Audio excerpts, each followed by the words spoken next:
All right, welcome to the Risk Reversal Podcast. I'm Nathan, joined by Guy Adami. As always, we have a very special guest today. This would be Jeff Richards returning to the podcast. He is managing partner at Notable Capital out there in SF. Jeff, welcome back to the pod. Great to be here. You know, Jeff is one of the great follows on the Twitter. Yeah. Have you noticed this? He's prolific. He's prolific. Yeah. So if you're not following JR on the Twitter, you should, because you put out, I mean, a lot of life stuff, but a lot of market stuff. It's a good cross-section of your life, Jeff.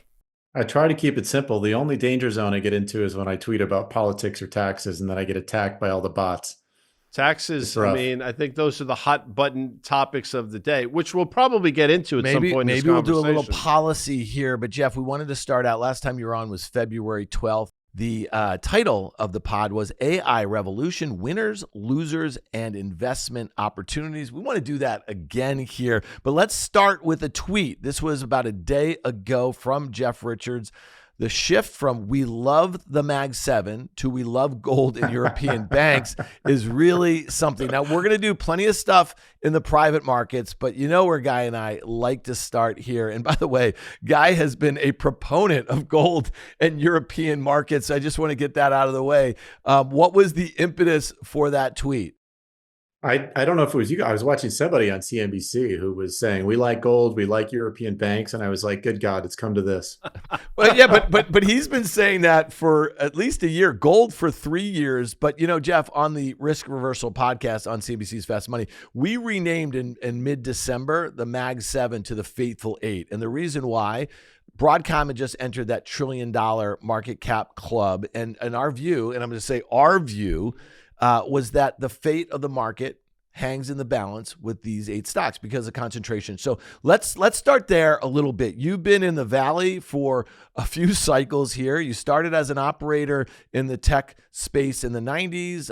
You've been an investor, private. I know you do a lot of public stuff individually. Let's start with the concentration and that whole notion of we love the Mag 7 to we hate the Mag 7 over the last month and a half.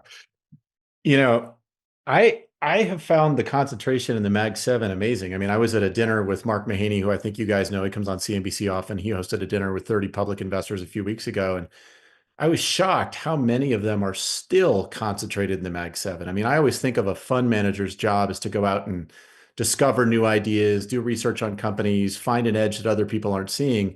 But you look at the 13F filings, I mean, it's amazing how many of these fund managers are still heavily concentrated in the Mag 7. And of course, that's had a pretty negative impact on their returns this year. I just think it's a great time. And you guys know this. I mean, I'm a hammer looking for nails, heart surgeon looking for hearts. We love the undiscovered stories. Where's the next Salesforce? We talked about this back in February. And there are so many small cap tech names or even mid cap tech names that are going to benefit from AI. Unless you don't believe AI is real, which I did take away from my dinner, there are still folks who are skeptical. It feels like a great time. This almost has become a stock picker's market. Instead of just betting on the layup with the Mag 7, go do some work and go find some names that you can get excited about that could go up 10, 20, 30x over the next decade. Have things unearthed themselves in terms of discovery over the last couple of weeks? Because, you know, the sell-off we've seen since your last appearance has been pretty dramatic.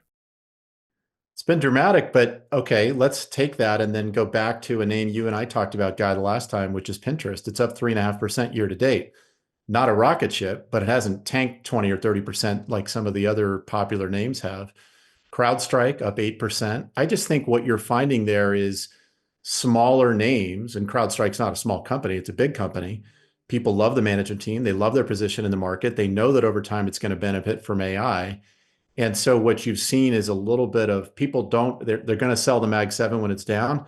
They don't want to sell those names that they think could double or triple in the next 3 to 5 years. Here's a wonky question, and I'm not looking to tee you up here, but you know, so many of the names that you look to traffic in find themselves in a lot of these ETFs. So whether rightly or wrongly, you know, if these are heavy Apple, heavy Microsoft ETFs, the underlying names get dragged up along the way. But the opposite happens as well. When these ETFs or these individual names get sold off, these other names, by virtue of the fact that they're there, get sold off as well. Do you go parsing through sort of the ETF world to find names that have embedded themselves in there that have been sold off indiscriminately, if that makes sense at all?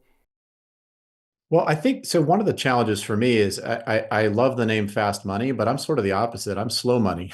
I like to find things that can compound and grow over a long period of time. And, I've been using the last 30, 60 days as an opportunity to nibble on some things that I like. And you guys know I love the kind of PE alt manager sector. I've talked about that for years. The Blackstone, KKR, TPG, Blue Owl, Ares. Those names are down big, 20, 30%. And I think, I don't know why, but I would presume it's because people believe A, rates aren't coming down and lower rates are an advantage for them. B, we don't have a ton of liquidity in public markets and M&A like people thought we might have. And C, people are worried about their private credit business, where you might have some issues in the economy. Their private credit portfolio could not look as rosy as it did 12 months ago.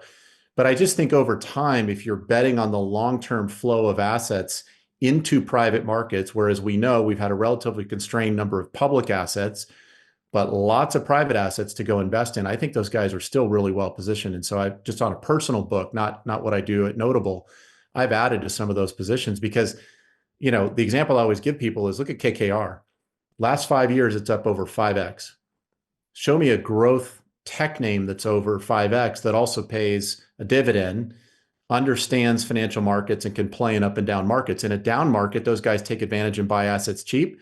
In an up market, obviously, they're generating liquidity. So that's one category. It's not tech, but on a personal level, it's a category that I really like, as you guys know. Yeah, it's interesting though. You mentioned, liquidity, right, as one of the factors, and we know that that's been a tough one. And then the private credit. I mean, these are things that like kind of bugaboos that we haven't seen in a while, right? And when you talk about a 5x over the last 5 years, you get a rocky spot like we are in right now on policy, on tax, on rates, a whole host of other things. They clearly overshot to the upside, and here they are. They're all down 30% across the board. So the idea of kind of picking a bottom, I know, Jeff, your time horizon is, very long. And if you got them down 30%, you'd start dollar cost averaging because you believe that there's a double and then there's probably a double again. So I get all that. Let's go back to, by the way, Mark Mahaney was on the pod last week. We love Mark. I've known him, Jeff, going back to like the late 90s when he was at Morgan Stanley. And Same for me. And he's got a son playing for UConn. Yes. So go UConn. Which is pretty cool, right? Used to be at St. Mary's. Now he's at UConn. Yeah. St. Mary's is in the big dance. You saw that. They are. Bill, did we take St. Dark horse Mary's? favorite. Yeah. We did. Okay, so we did a little pool with our main man, Bill Hockman here. I want to go back to the skepticism that you heard out of some of the public markets investors in AI. And it's really interesting.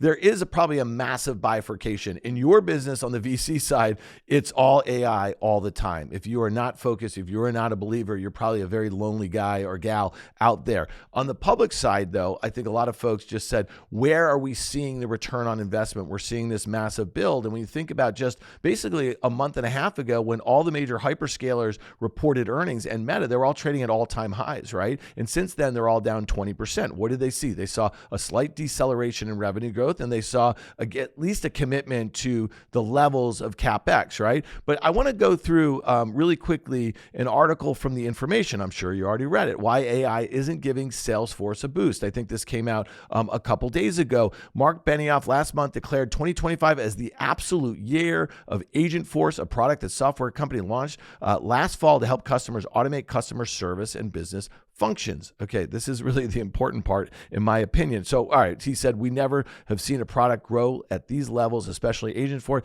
Then it said a few minutes later, CFO Amy Weaver gave a more somber view. Weaver said that she expects modest sales of Agentforce over the next year, and that was the company's overall sales would rise 7 to 8%, its slowest ever growth rate. So there's a lot of that going on. There's the big thinkers and the ones who basically have to sell this vision of the future, but then it comes down to when the rubber hits the road, the CFOs have to deal with those, those big proclamations. Well, I think one thing that they're perhaps not talking about, and this is something that the software industry overall is sort of grappling with, is what's the pricing model for AI?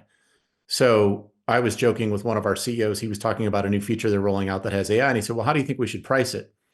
And I said, well, part of the challenge you have right now is it looks new and novel right now, but in 12 or 18 months, it's going to be kind of standard. Like you don't charge people to log in on the internet to your software. You're going to charge people for AI functionality 12, 18 months from now. It's just going to be built into the product. And so I think one of the challenges that the mature software companies, they have a pricing model. It's a seat-based pricing model. Well, what happens when the number of seats aren't growing? Think about Meta. Meta in the last 4 years has grown 60% as a business, has lower headcount today than it did 4 years ago. So I think, and I've tweeted a lot about this, we have a lot of pressure on white collar hiring in America. You just look at the number of developers that have been hired into banking, financial services, tech. Obviously, it's flat to down. And so if you have a seat-based software pricing model, one of the questions you're asking yourself right now is, what is our pricing model going to look like in the future if we're not attaching our software to seats? We're essentially replacing labor or creating new functionality that doesn't have a seat attached to it. And so one of the conversations we've been having in a lot of our board meetings, one example I'll give you is customer success. So if you're a customer success or customer service software company and you've traditionally sold into companies that have thousands or tens of thousands of customer service agents, and you know AI is going to be replacing those agents over time, the number of seats is coming down.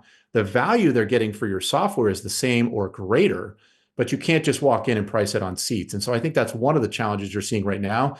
And my theory is we're going to see a little bit of a J curve, pricing pressure on growth. And if you just look at the growth of software, Dan, I sent you a chart earlier, 5 years ago, we had lots of companies growing north of 30, 40, 50%. Today, most of the top software names are growing in the teens or low 20s. That's a big shift. And I think one of the reasons is this shift from seat-based software to whatever the model is going to be in the future. And we're just in the early days of trying to figure that out. So you're not seeing the revenue growth yet for the public software names. We are seeing it on the private side. So one of the points that I made to this group that Mark had was, if you just take the aggregate revenue growth of the private companies that we're investing in, as well as other VC firms, and take out OpenAI and Anthropic and a bunch of the other big names, it's billions and probably tens of billions of dollars of spend right now. Now, a lot of that is experimental spend. It's going into companies that are sitting on top of that LLM and that cloud infrastructure layer. So we don't know how durable it's going to be, but there is a lot of money flowing into those companies. And it's just going to be, I think it'll take a little bit of time for the public companies to see it show up in their growth numbers, partially because of pricing and partially because the most innovative layer has been the startup layer for the last 12 months. It's interesting you mentioned growth. How important is the sort of the economic growth story in terms of like the sanctity of CapEx and all the money that these companies have said they're going to spend? But again, nothing's etched in stone. So if in fact we were to see a bit of a slowdown, is there a concern out there that the CapEx, which is X right now, could be cut by a half or a third or those types of things? Well, you guys are probably closer to that than I am because I don't really follow the semiconductor space real closely, other than obviously, the event yesterday that Nvidia had and watching a little bit of that. I think there's two things you have to think about. One is we don't see any slowdown with the cloud infrastructure players. So if I were to look at the private market, Mark asked me this question, in our portfolio, where is the spend happening with the cloud infrastructure players? And the three primary are AWS, which is Amazon, Azure, which is Microsoft, and GCP, which is Google. In our universe of private high growth startups, it's probably 70% AWS, 15 to 20% Azure, and 10 to 15% GCP. I think it's a little bit different in corporate America, call it the Fortune 500, because a lot of them are big Microsoft customers or in some cases big Google customers. So you'll see more spend there. We are not seeing any degradation in spend on what I would think of as sort of like traditional cloud infrastructure. The area that I think a lot of people are wondering about is all this spend that's going towards the LLMs. And if we do get more efficiency, right, as the GPUs get more efficient, are we going to see that spend come down? I personally don't think that's going to be the case, but obviously that's the big question on everybody's mind. Otherwise everybody be piling into Nvidia right now, but it's clearly a question on people's mind. Well, that's a great point. It's a good segue here because, again, the information had an article this morning. Top developers want Nvidia Blackwell chips. Everyone else, not so much. And I thought that was really interesting because Wang had this 2-hour, keynote that seemed like it was a bit rambly, if you will. And, one of I'm sure there's a lot of those folks who are particularly excited about it. But Wang's remarks on Tuesday suggest he's pulling far ahead of some customers. I think this is really important. And growing gap between what he's selling and what they're buying spells trouble. And the last point I'll just say is that Nvidia customers that this Anissa Gardizzi spoke with said they had a hard time getting overly excited about Rubin. Guy and I have been making this point, okay? So it was Hopper, then Blackwell, then Rubin. And it really seemed like over the last few years, as this stock started skipping higher and higher, he started, I guess, spelling out this vision more specifically and getting customers like kind of locked into the software platform and then telling a better story about the next iteration of hardware. And something switched, Jeff, over the last, call it, few months or so, where this anything out of his mouth was worth 4 or 5% in the stock. And now the thing down 25%, it really feels like it's a different investor base, or at least those who enjoyed much of the ride over the last 3 years are maybe thinking a bit more critically about the stock. Well, I think a lot of analysts have written about this, but if you think about the way that this AI sort of boom is going to roll out, you start with the base layer, which is the semiconductors and the chips. Then you move into the infrastructure layer, and then you move into the software layer. And so that was sort of my point earlier, is I think we're going to see, and I hope we're going to see, some of these investors start to say, okay, maybe that shift has actually happened. I caught the semi wave. I caught the infrastructure wave. Now I want to catch the software wave. And if you just look at some of the names that likely benefit in that scenario, I'll give you three: Datadog, Snowflake, CrowdStrike. Datadog, great name that has been beaten down pretty heavily over the last 12, 18 months. But if you look at the sell side analyst reports from Goldman Sachs, their price target's 57% from here. Snowflake, beaten down, new CEO, betting big on AI, hasn't quite shown up yet. Goldman Sachs price target up 46%. So I just think we're in that moment where it's a little bit of the, what is it, Missouri that has a license plate that says the show me state? We're a little bit into the show me state where people don't quite know whether they should they all believe these companies are going to benefit, but they don't know when. And they don't know whether now's the time to bet on that, particularly given all the uncertainty in the market with the political landscape.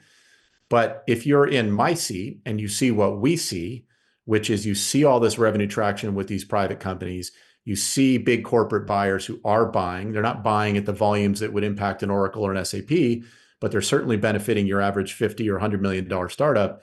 That will eventually make its way into the Datadogs and the Snowflakes of the world. And then, look at the deal that Google just did with Wiz for $30 billion. Clearly that they are saying to the market, the largest acquisition the company has ever done, cybersecurity is going to be very important in the infrastructure in the AI space. To spend $30 billion with a $3 billion breakup fee, by the way. Breakup fees for public to private companies didn't even used to exist. Adobe and Figma had one. It worked out fairly well for both sides. The deal didn't get done because of regulatory issues. Figma survived as a company and had plenty of cash on its balance sheet. So that's a big breakup fee and a big commitment to Google saying, hey, cybersecurity is going to be really important in this next generation of AI and infrastructure. And that's where I think you see Palo Alto, CrowdStrike, those kinds of names who have great management teams with great products are doing well. And then, we're seeing that on the private side. Wiz is not the only private cybersecurity company that is doing very well. We have several in our portfolio. So it's interesting. You sort of beat me to the punch, but I'll sort of build upon what you just talked about, Google and Wiz. Do you see then, is that the first of what's going to be many M&A deals in this new administration? I think a lot of the rally we saw at the end of last year was built upon the notion it's going to be a much more favorable environment for M&A. Well, I think it's a bit TBD. I think people thought we would see that. So far this year, this is really the first big deal we've seen. There have been some smaller tech-related deals that have been announced. But, I recently did calls with several of the top bankers who do M&A. All of them say their book is full. There's a lot of activity, but still a little bit of uncertainty at the federal government level. The mantra coming in, everybody thought was, this is going to be a big shift from the lean econ regime. And then what you've heard so far this year has been more, hey, we're not going to change things radically. You've got pressure on companies like Google and Apple from the EU. So it's a hard time for those big companies to make these kind of moves. And if they are, hence the breakup fee, right? Wiz, I obviously am not involved in the company or the negotiations, but obviously saying, hey, there's significant regulatory risk here. I'm hopeful we will see more. We've got a lot of private equity firms that have got companies that they bought years ago that they'd like to either take public or have get acquired. You've seen a few that have come out. And then, I make this point a lot, but the IPOs that went out last year, you look at Reddit, you look at ServiceTitan, they've done well. So they've had a healthy support in the market. I think the challenge still is, if I'm a fund manager, do I really want to trade out of safety at Google at 17 times forward earnings into a new name where I don't really see any kind of track record yet of establishing quarter after quarter performance? And so we as an industry have got to take some really strong companies public that outperform and start to build that track record with investors that they should make that leap.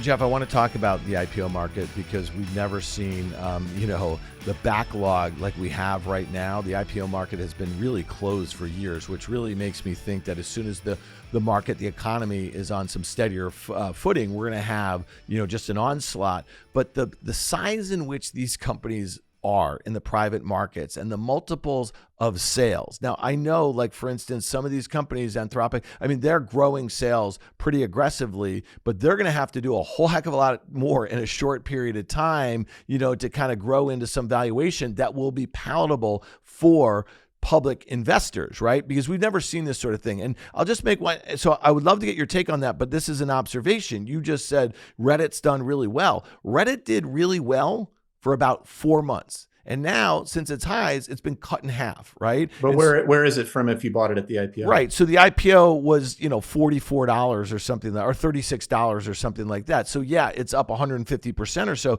but it was up like 350%. So my only point is, and that happened in 2 weeks. Okay. So, like, for instance, that sort of volatility post IPO is not always going to be the sort of thing that is going to be that palatable, not only to some companies, but also to public market shareholders. So, that's here or there. But talk to me a little bit about that backlog and the size of the companies that are likely to come first. And we know what they are. They're Stripe, they're Databricks, they're, some of these other ones that have just been minted, like $50 billion market caps. How are you thinking about those names?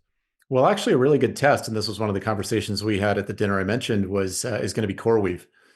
So CoreWeave is one of the fastest growing companies in history, but has a lot of questions around durability of the revenue and debt and in relationship with Nvidia. And I think it's going to be a good test. One challenge that we have in getting new companies public, and Dan, you sort of mentioned this with volatility, is, in the old days, call it 10 years ago, you could go public as a $2 or $3 billion company, raise 400 or 500 million, and be off to the races. One of the challenges now with that small a float is it can potentially create a lot of volatility in that first 6 months until there's more shares that come in after the lockup. And so when I was chatting with some folks from Morgan Stanley recently, they were saying, hey, look, there's a lot of great companies we'd love to take out, but we've got to take them out with enough float that these funds can come in and not worry that they're going to get trapped in some short-term vol cycle.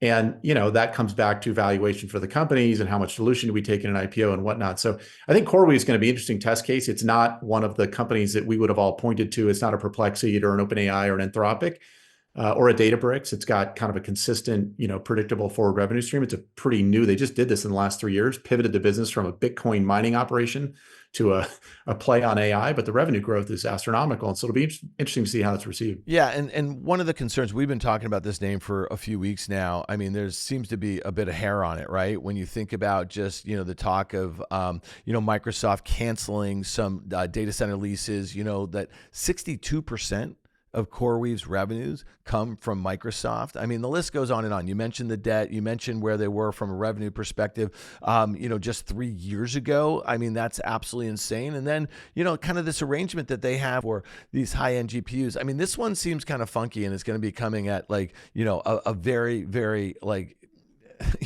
ridiculous valuation. And it's, Morgan Stanley, JP Morgan, and Goldman Sachs. This thing needs to go right, but this does not seem like the sort of thing that, some of the kind of public market investors that usually make up a huge part of the book are going to be that excited about, Jeff. Well, I personally, we're not involved in the company, never looked at it, never invested. I personally hope it's not the bellwether for AI that people want to make it out to be. One of the fund managers, when we were at that dinner, compared it to WeWork. And if you remember, WeWork is a play on this and that. And at the end of the day, WeWork was a real estate arbitrage play. So I think people need to look at this for what it is. It's not a pure software company. It's not a high margin, innovator. It's a company that came up with a very novel business model and took advantage of a shortage in the market for GPUs. But I think investors will have to ask themselves, A, can I overlook the debt? Can I overlook the relationship with Nvidia? Can I overlook the customer concentration with Microsoft? Can I overlook the fact that the founder sold $500 million worth of stock recently? And how durable is that business model going to be? And then, once we get past that, there are other companies that I think will benefit big time from this trend. And we'll see those companies hopefully go public in a year or two. All right, let's just say you were on the board of CoreWeave. You were an early investor in this thing, and the three founders came to you and said, hey, Jeff, yeah, we just filed, or we're going to be filing our S1 in a few weeks, and you've been helping me through that process. We really appreciate it, but we're going to go sell $500 million worth of stock. I mean, what would your reaction be? I mean, like, that's the thing. So if the founders, who I know they have probably super voting rights and blah, blah, all that sort of crap, but if they're selling stock of the company, why would any investor buy it at a inflated price, you know what I mean, after the IPO? That makes no sense to me. I don't have a good answer for you there. I would say, look, the one trend in the market has been the prevalence of secondary liquidity. It's why Stripe has stayed private so long. It's why Databricks is staying private. There is such a liquid market for that stock that didn't exist 10 or 15 years ago. I mean, 20 years ago, when I was a founder, if you raised your hand and said, I'd like to sell some stock, they'd walk you out the door. Nope, not doing it. Not an option. Today, I would say it's much more acceptable for companies that are raising in the single digit billions for founders to say, hey, I need to take some money off the table. It's usually 10 or 20 or $30 million. This number is obviously very high. And I'm not close to the company. So it does seem to be a little bit exceptional to me. But I would say the secondary market, the concept that large institutional buyers are willing to come in and buy the stock of these companies at fairly high prices that's not abnormal right now. Pretty liquid. We've seen it at Figma and Canva. We've seen it at Databricks. We've seen it at Stripe. There's a very liquid market for people who are essentially buying small cap tech. They're just buying private stock that's illiquid. And we'll see if that changes over time. But right now, you talk to the founders and CEOs of this company, they really don't have, or these companies, they don't have a lot of incentive to go public. That market is so liquid. They can get the valuations they want. They can raise the capital that they need to buy out employee shares. It's really an interesting question. And of course, it all sort of dates back to Sarbanes-Oxley 16 years ago, where we made it much harder to be a public company.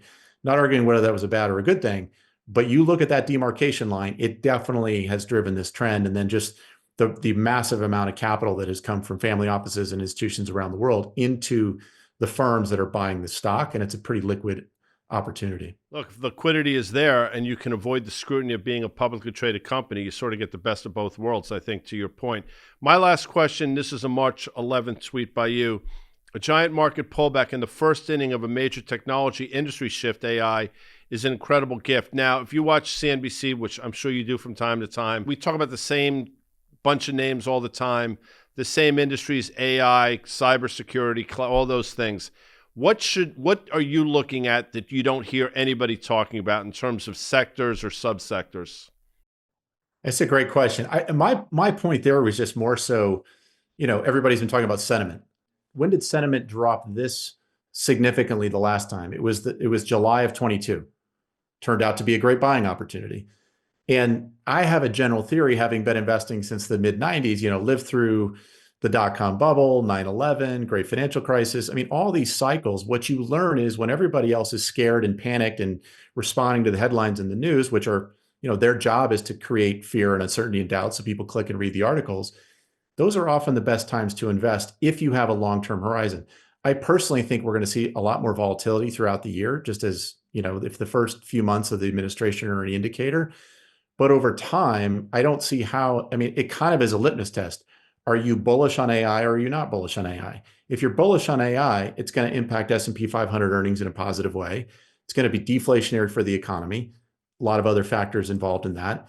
And it's going to drive growth for tech names that we all know and love. So again, if I'm thinking about where are these stocks going to be in 2 or 3 or 5 years, hard for me to not see it as a buying opportunity, particularly when I look at things as pretty overvalued 60 to 90 days ago, right? I wasn't buying anything in December and January. So when you think about what the market and the public markets and obviously many of these names in the private markets that you guys have invested in early stage, but some of these ones that have gotten so big. I mean, the main story about generative AI is building out the infrastructure to train the models. And then the next stage, right, is going to be how these agents are used and how disruptive they are going to be. Like the information in our article today talking about consumer apps, how agents, might really disrupt like delivery companies like DoorDash and the like. And, that makes sense. But where would you go the opposite way? Where do you think people aren't looking, where this technology is going to be adopted, in the not so distant future? And you just talked about deflation, and that sort of thing. We've seen this across the internet over the last 25 years or so.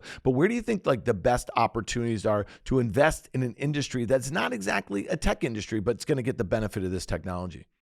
Number one answer I would give you is healthcare. I think this is going to be, and again, healthcare is challenging because there's so much of it that's highly regulated and been hard to crack into for tech companies. But look at the software that, how's your experience when you go to the doctor or dentist? Not great, right? I can't even book an appointment with my dentist online. It's crazy. I mean, this is not 1995. This is 2025. I think what you'll see is companies innovating in that space because the space is so massive. There's so much. I mean, it's what, a third of our GDP, I think, or it's the largest part of GDP is healthcare, and growing as people age.